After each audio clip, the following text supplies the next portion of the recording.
Welcome to your strategic briefing. Today, we're going to ditch the vague resolutions and really dig into the operating system that drives peak performance. We're talking about a framework for creating real, sustainable change for you and your team, all based on the powerhouse principles of atomic habits.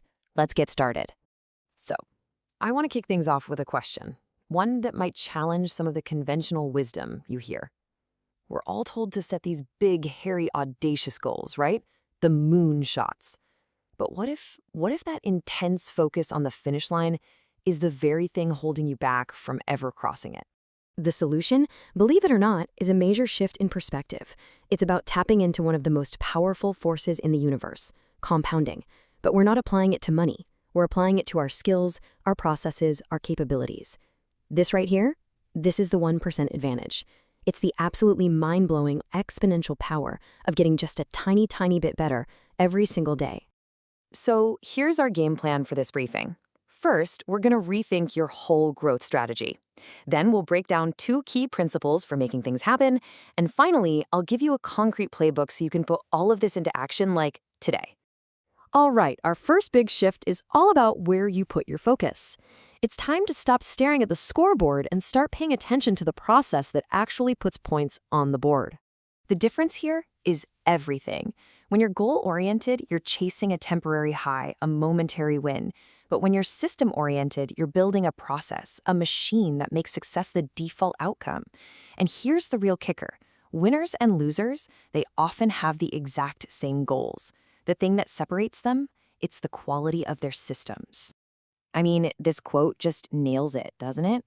Your goals can give you direction, sure, but it's your systems that actually get you there. When you have a great system, success is pretty much the most likely outcome. So the real question is, how do we start building these game-changing systems? Well, that leads us right into our first principle. You have to engineer your environment. I want you to start thinking of yourself as an architect, not of buildings, but of behavior. The whole point is to strategically design your physical and digital spaces so that doing the right thing becomes the easiest thing to do. This table is basically your blueprint. It's so simple, but so powerful. To build a good habit, you make the trigger for it super obvious and the action itself really attractive. Want to break a bad habit? You just flip it. Make the trigger invisible and the action totally unattractive. It's all about rigging the game in your own favor. Let's quickly define that word cue. A cue is just a trigger. It's a piece of information that tells your brain what to do next. It could be the notification that pops up on your phone, that box of donuts someone left in the break room, or that report sitting on your desk. As a leader, one of your biggest jobs is to litter your team's environment with good cues and get rid of the bad ones. Okay, but how do you make a new habit attractive? Well, you use a clever little strategy called temptation bundling. It's where you pair an action you need to do with an action you already want to do. So for you, it might be, I'll only get to have my morning coffee after I've written down my top 3 priorities for the day. For your team, maybe it's we get the catered lunch after we finish the weekly pipeline review. You see, you're using a desire you already have to pull the new habit along with it. Now for the second principle, which is just as important. Reduce the friction. Look, it's not enough to just get a behavior started. We have to make sure it actually gets finished. And that means designing for the path of least resistance, because that's just how we're wired as human beings. Our last 2 laws are all about execution. We are, at our core, wired to save energy. We will always, always drift toward the easiest option. So to build good habits, we have to make them dead simple.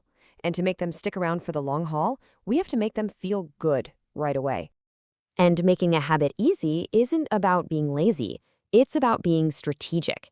It means doing things like drastically cutting down the number of steps it takes to get something done. It means priming your environment so everything is laid out and ready to go.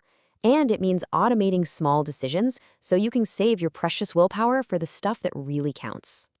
Now, to make a habit stick, we have to play by our brain's rules. And the biggest rule is this: our brains are hooked on immediate gratification. That big, long-term payoff of a good habit, it's usually too far in the future to keep us motivated today. That's why you have to tack on a small, immediate reward at the end of the behavior. That little win reinforces the whole loop and makes your brain say, hey, let's do that again. Okay, so we've covered the high-level strategy and the core principles. Now it's time to get tactical. This is where we take these ideas off the PowerPoint and put them right into your daily workflow. This might be one of the most powerful and simple tactics you can use. It's called habit stacking.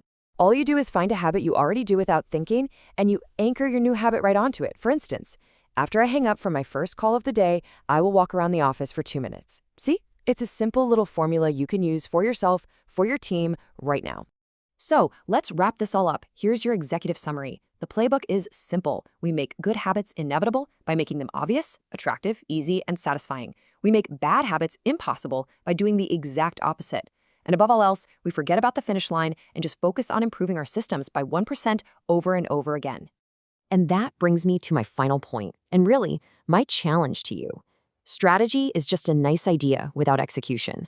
So based on everything we've just covered, I want you to think, what is the single, smallest, 1% improvement you and your team can commit to today that will kickstart that incredible compounding growth?